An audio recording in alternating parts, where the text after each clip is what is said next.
Are we ready? Hello from the Yarn Closet in Southern Arizona. Does that help a little bit?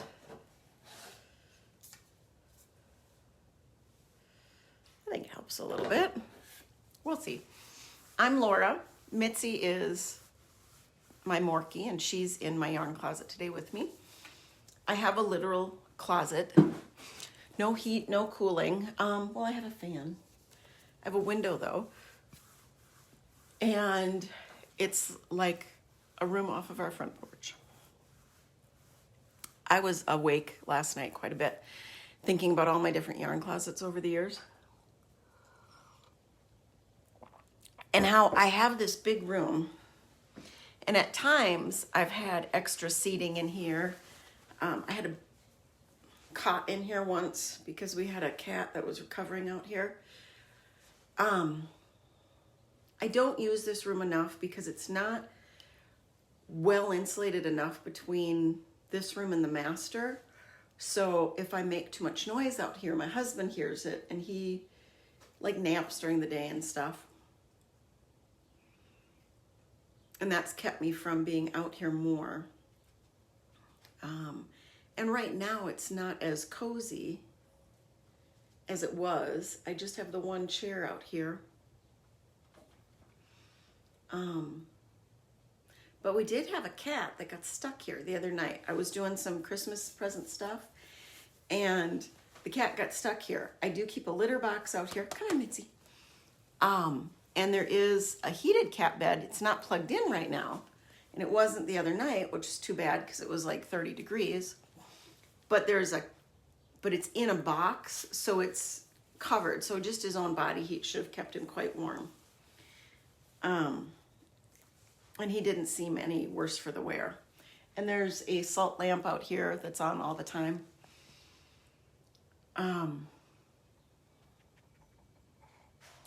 I really am grateful that I have the space. We have an overabundance of space for just the four of us. When my parents were here,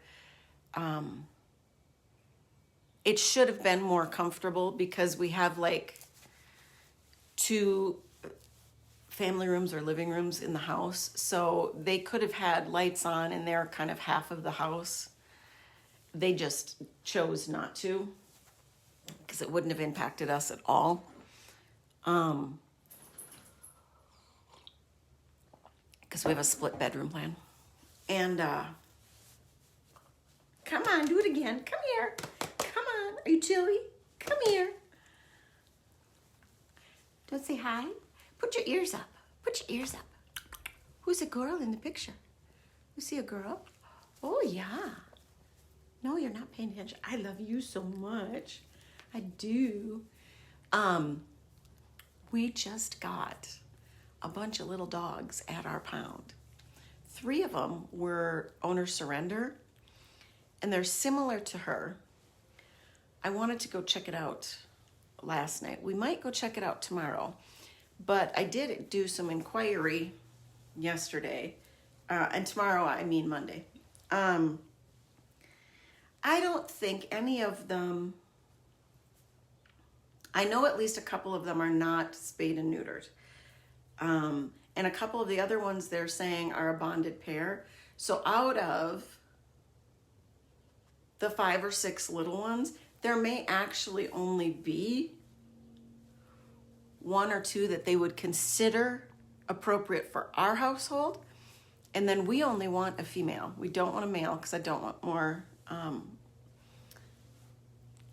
marking and humping issues. I mean, Mitzi does hump the cats every once in a while. But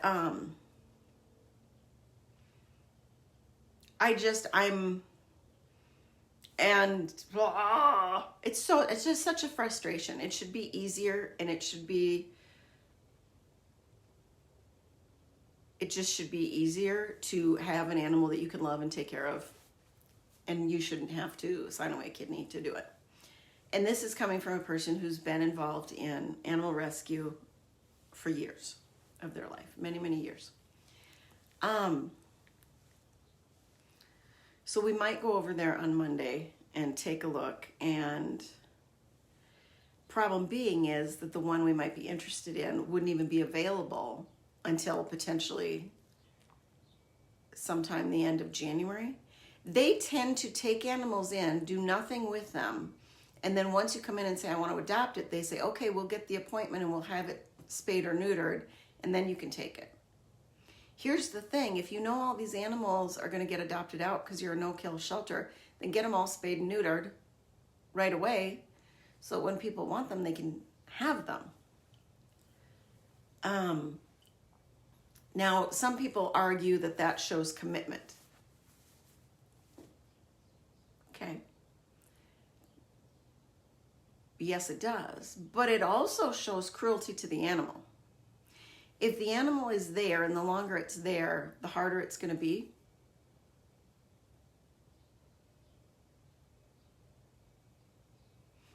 Why are you making it there longer if the day somebody shows up to take it, it's not ready, but it's already been there for months? So, you know, I have all my opinions, and I'm just frustrated by it because I'm juggling my not so great desire to actually have another dog with my family's kind of growing desire to have another dog. I've always been the one taking care of them, but I'm not going to be home with it as much. So at some point you got to just kind of let the other people do it on their level, I guess, if that's it, and know it's okay. Heck, I don't know. Isn't this lovely? I made this years ago. It's a folded brim. I always purl on the row I'm going to fold. And then I decided to go, instead of hat, I decided to go neck warmer. And I'm glad I did because I use it, I think, more than a hat.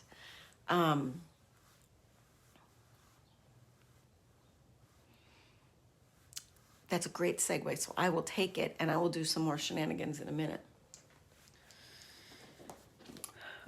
I'm going to put this on. I love me some hand lotion bars. As a knitter and a crocheter who works with stuff that dries them out, I just think it works so much better. And I like how the scent is really strong and then dissipates a little bit. I have 2 hats I'm working on. This is 108 stitches that I started and ribbed by 2x2. And then it's a very loose, because I switched from, what did I switch from?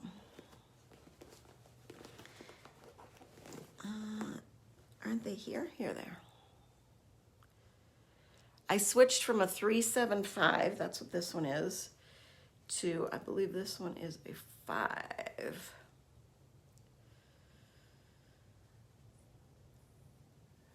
Yeah, that's an 8, so it's a 5. So 375 here, 2x2. And this was sold as a worsted weight. It's not. It's maybe a DK.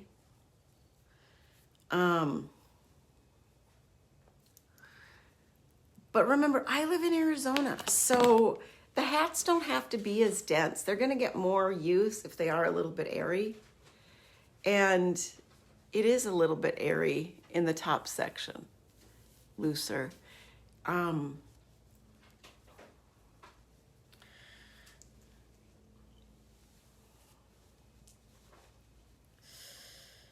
So I'm going to, when I get up to my beginning of the round, I'm going to start decreasing, because I don't really like to fold brim, and even with decreases at this point, I will have more than enough hat that I could fold a brim and still have plenty of hat for me. Which means I also probably will do more decreases. So I'll probably do at least 12 decreases per round, which means every 9 stitches I'd do a decrease. I think mathematically that makes the most sense. And so I'm almost done. The benefit to this hat is that it actually worked up pretty fast. A week and we're going to be done with the hat. And it's going to be a nice hat, comfortable wearing. Now, it'll stretch out because this is a superwash.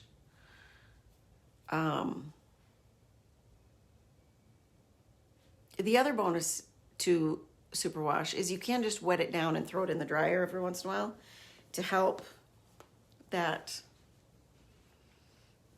shrink when it gets a little too pulled out. Now, this is not as super washy as it's meant to be, this gray one. So where is that?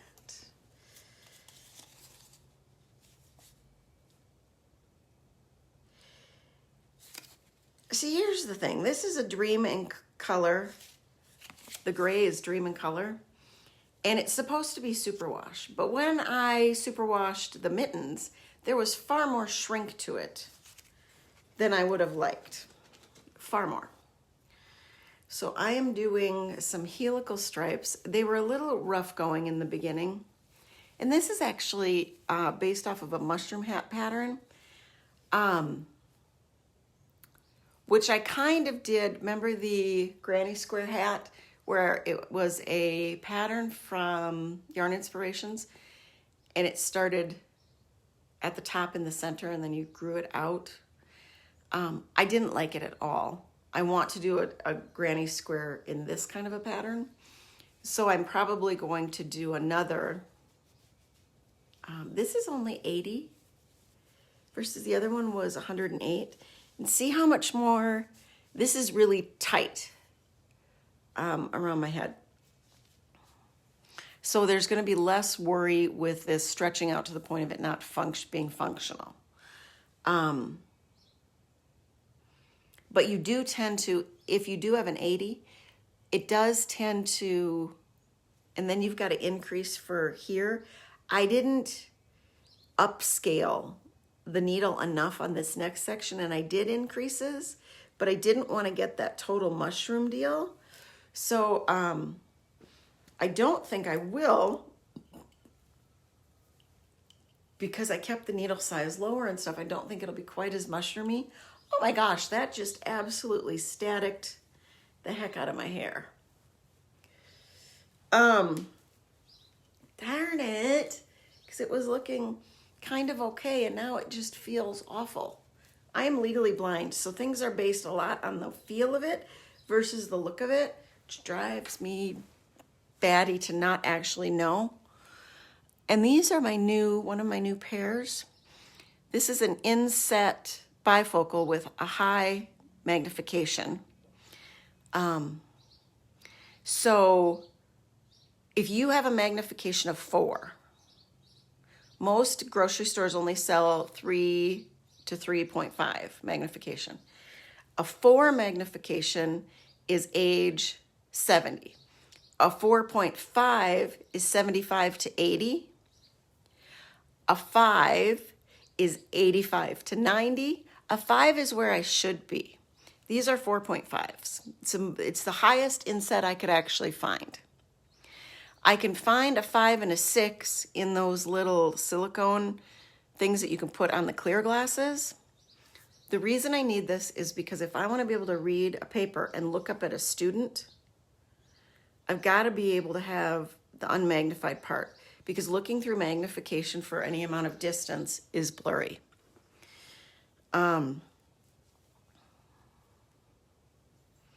So this is the best I can do. But I've gotten more compliments on this shape, and I've got this pair. I've got one that's kind of orange overall, one that's kind of green, one that's blue, orange, blue, green, and this red one. So this may be what we are seeing me in, one variety or another, color-wise, of these over the next, I'm hoping, 5 to 10 years. That's totally BS. That's never going to happen. I will probably be struggling with these 2 to 3 years from now. But if we can stay in this mix. I do also have 5s that are just small, and I do have 6s that are just small, but I don't like wearing them where I end up wearing them down here and looking over them, because I feel like that doesn't look good, and it just ages me more because I don't wear makeup, and I feel like the glasses kind of hide that a little bit. And I am vain. I'm 53 and I'm got some vanity left. I'm not giving up yet. I'm not done. I don't want to be done. I want more in my life. I want to keep adding things. I'm learning that in doing my diet and my health, it's not about what I'm taking away, which is what we always were led to believe as a child. I feel like my hair is doing this, that I look like Ronald McDonald. It's about what you can add in. Since I've added in protein, I add protein. Any snack, I try to add protein. Any meal, I add protein. Adding in walking at every opportunity, even if it's a short space, has helped my overall health and well-being more than taking things out.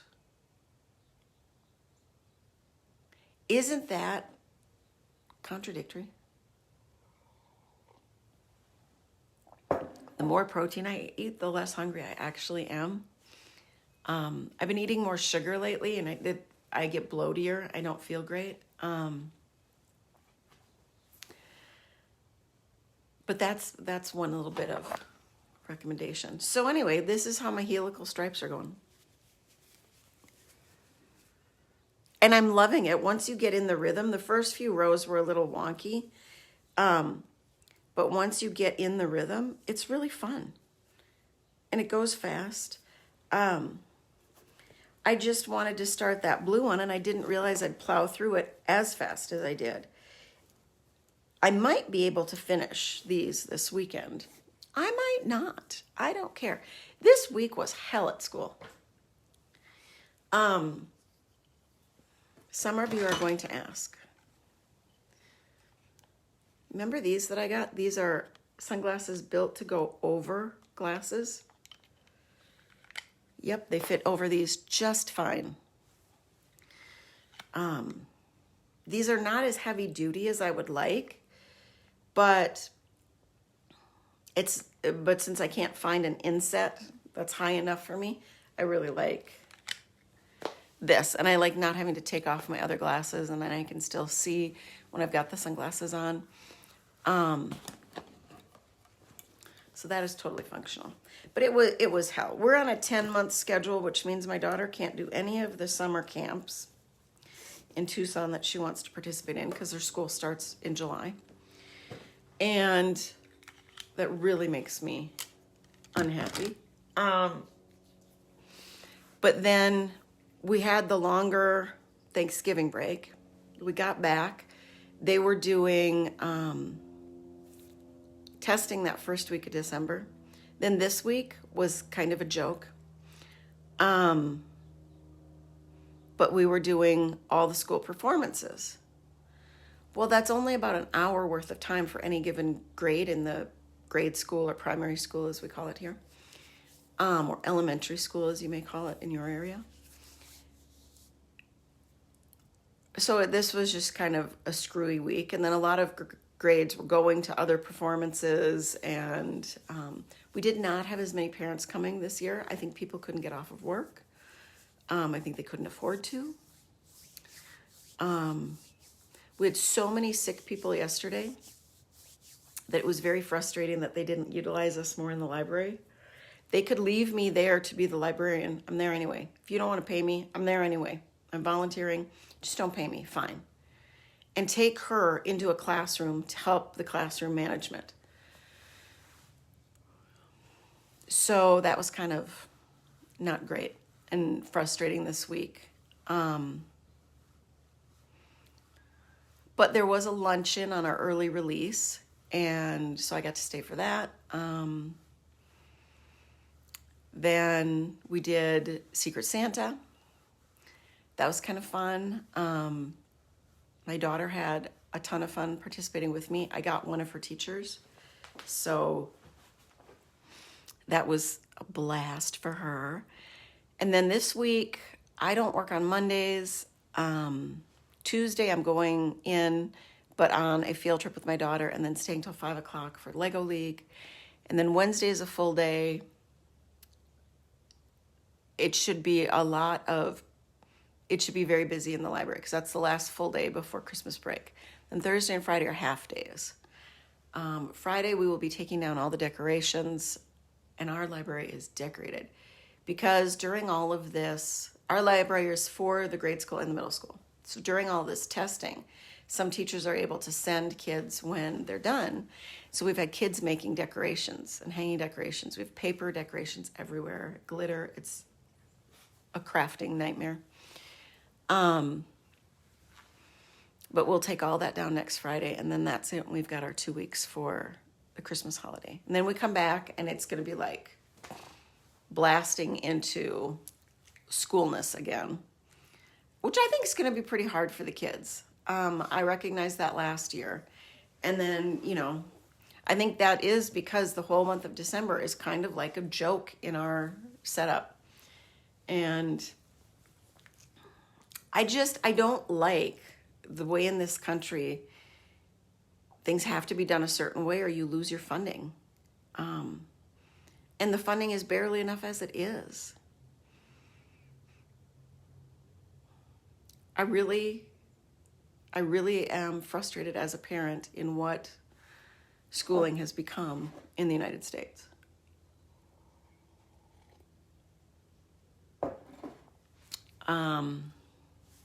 See, here's a snack. It's heavily nutted. There are some yogurt craisins. It's a bit of a trail mix. There's raisins too. I don't like raisins, but I'll eat them.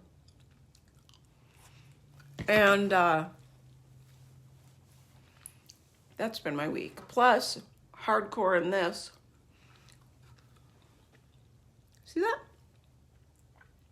We are in the process. My husband's got a few more K-Cups of going from Keurig to Hamilton Beach, individual servings with ground coffee. So the Hamilton Beach one I really like. It only does 8 ounce or 14 ounce, but there's a bold option.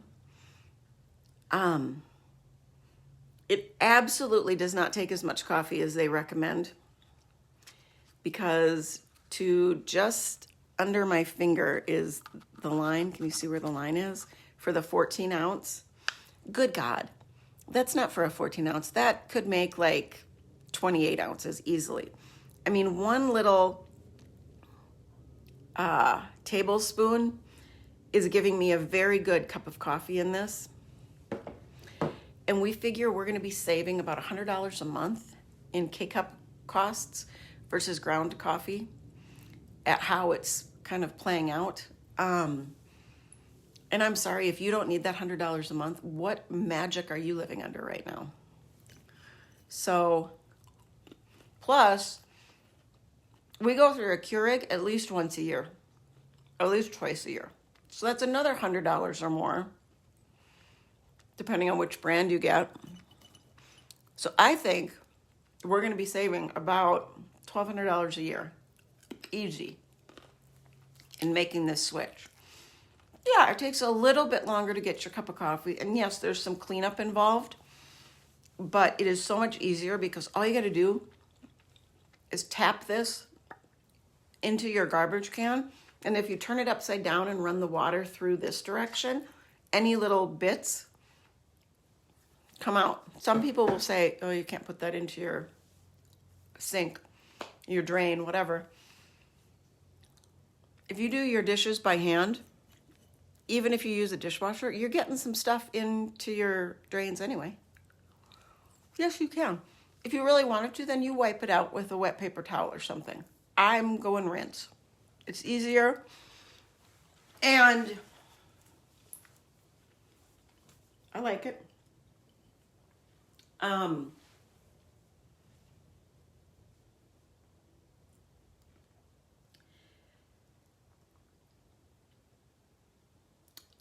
I'm really contemplative. So I like to do a finish at February. I don't do like New Year's resolutions. What I do at New Year's is I start thinking about my upcoming knitting year. I'm already there this year. I had some things. I've got a bunch of squares. I can make blankets. I'm not killing myself to make blankets for people that don't really want them.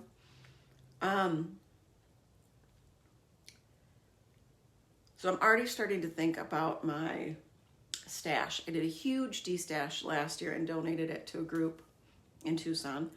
And I've been really conscientious this year of only buying yarn for stuff that I'm using and making. I'm going to crochet one of those cat caves with a bunch of the scraps that I have.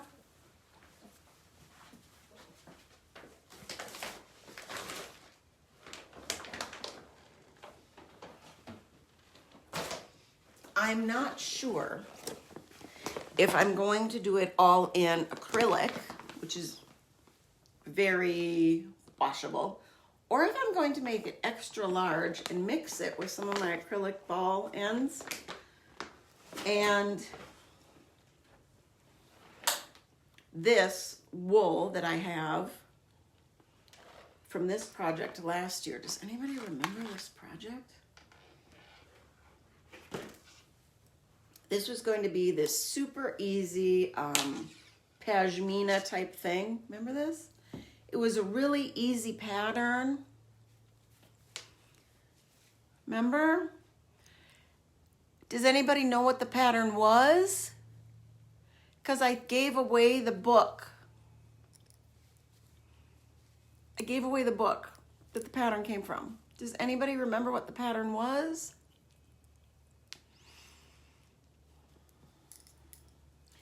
I also was not having a fun enough time doing it. And these are my 5mm fixed needles. So I'd like to have those available for something else. And this is Briggs & Little Soft Spun.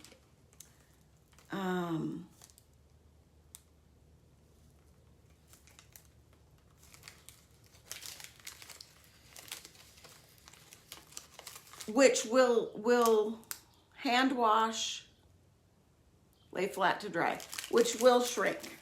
So if I made it extra large, then I could felt it a little bit, just wash it and dry it. Oh, see, there's another one of those, because I love these. The scent on that one's not as great. But I have enough of it because I think what I'm going to need is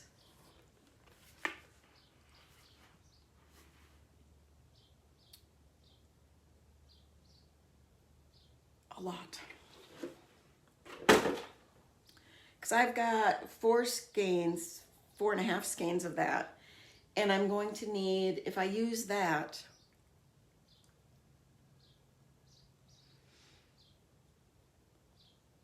then I could pick like 3 or 4 other colors to do a marled effect with it. I think that might be fun.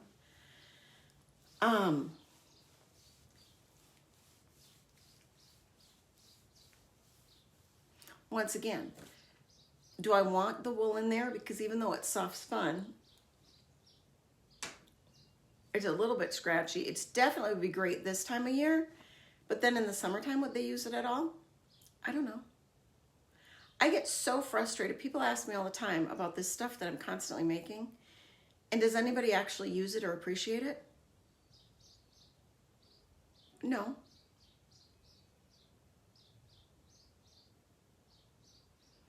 I wear sweaters maybe a dozen days in a year. I use the neck warmers a lot. I use some of the hand stuff. I almost brought in my gloves. I make mittens with no thumbs. Then my mittens are never quite the same size, so I don't like to gift those. My socks sometimes work out great, but it seems to take like 3 or 4 pairs before I get one that really is spot on that I like. I'm not mending my socks as much as I should be.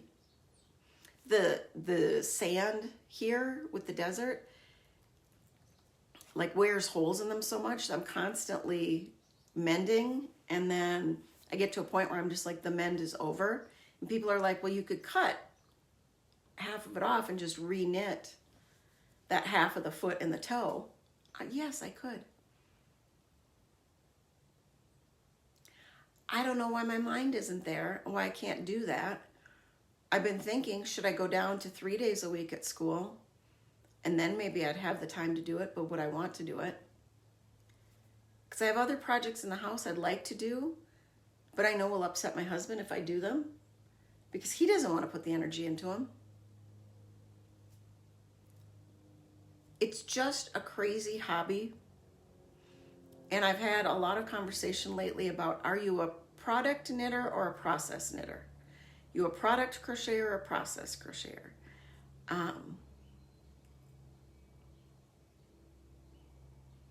And it's hard to be at school so much right now during the time of year where it is chilly, and I do like to be out here when it's chillier, or sit out on the porches and be a little chilly while I'm doing stuff. Because I don't know that I'm a product or a process knitter or crocheter. There are times where I can go for months on end doing those granny squares and making those blankets, and I love it. And then I have 116 squares and I just put them away for a while. There are times when I want to absolutely dig into a sweater, and sometimes I get it done, and other times I get halfway through, like the Danish sweater, which I thought I brought in here. Oh, it's over there. And I just don't have any desire to even finish it because I just don't feel like it's going to be quite right.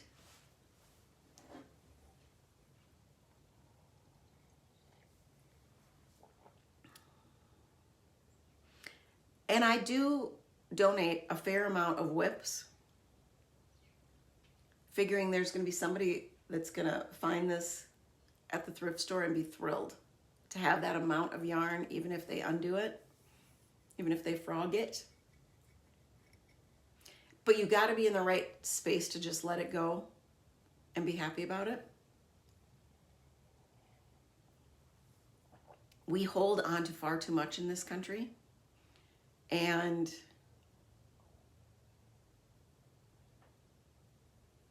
productivity drives far too much. I have tried different years to be monogamous, one thing at a time until done.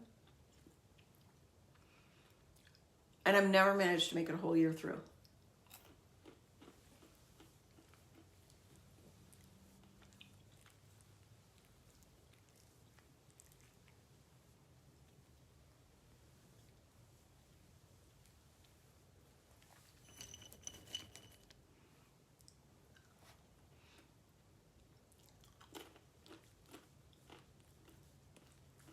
Now, I think that's okay if you're putting your monogamy energy into your actual life and staying in that job that's just in a not a great place right now. Because here's the thing. Sometimes jobs aren't in a great place, and you know it's because of the current management, but you also know that management turns over about every 3 years in certain industries. So it's okay to put your monogamy energy into just riding that out. It's okay to put your monogamy energy into riding out. We got 3 kids under 4. I need to stay committed and push all the crap feelings aside while I'm focusing on what's important, and that's getting these kids out of diapers and getting into a different place. And some people think I'm crazy when I talk like this, but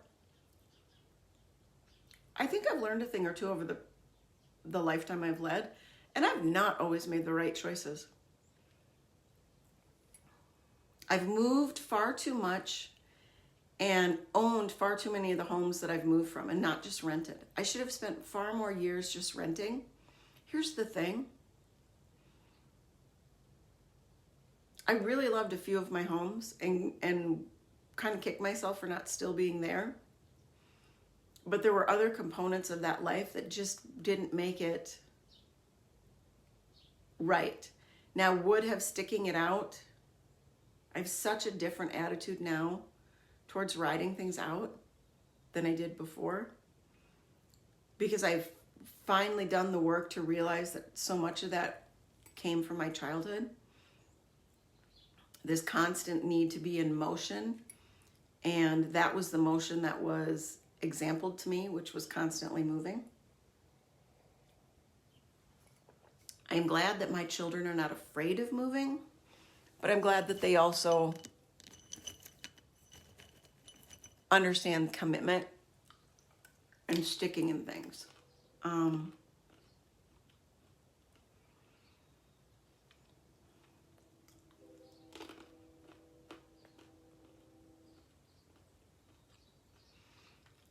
I think I also beat myself up way too much about life. Life's just life. You're really not in control of as much of it as you think.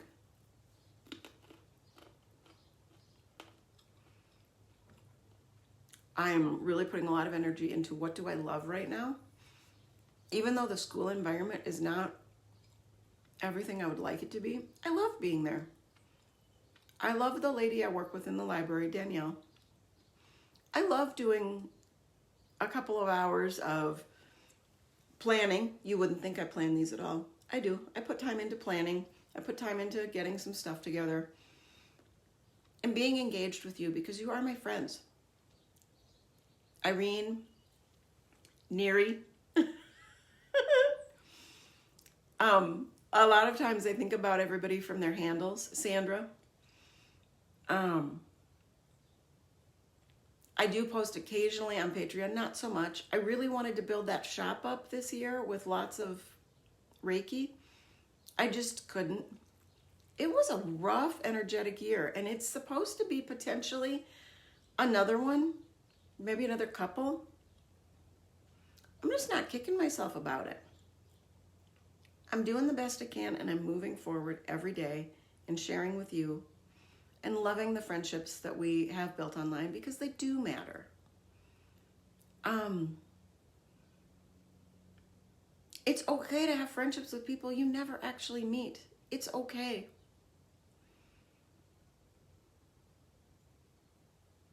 Just be safe online is what I have to say to that. Be safe, be wise about the information you share.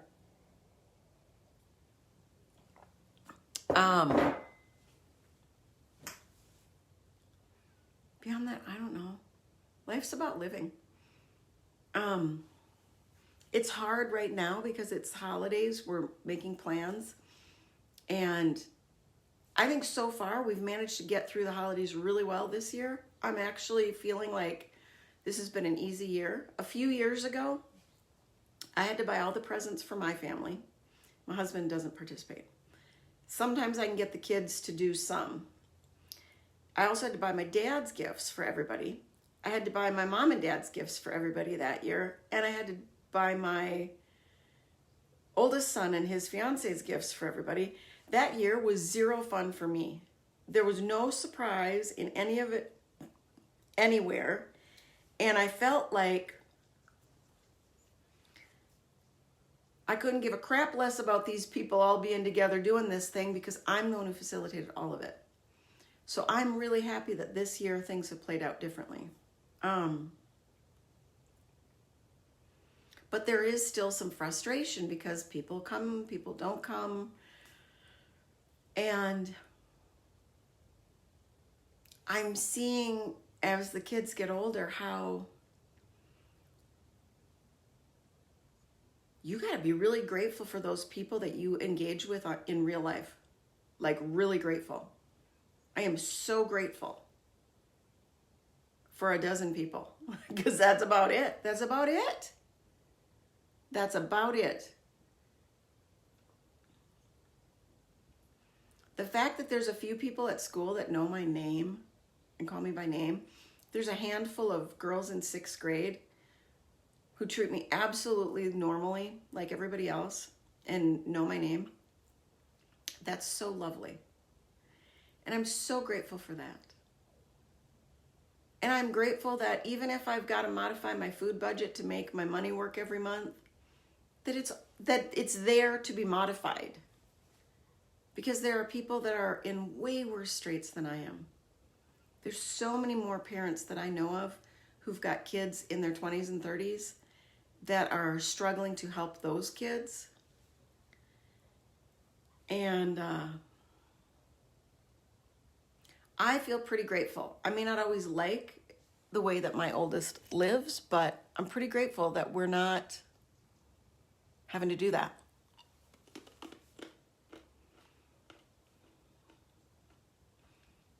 I'm grateful that we have the space to keep the two younger ones as long as they need to be kept under this roof.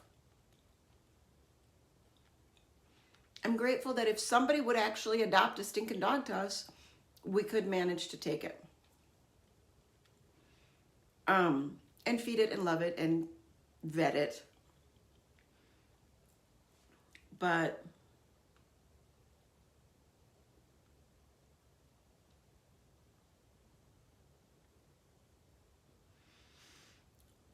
I'm just trying to embrace my Danish forefathers and be good at the sixes.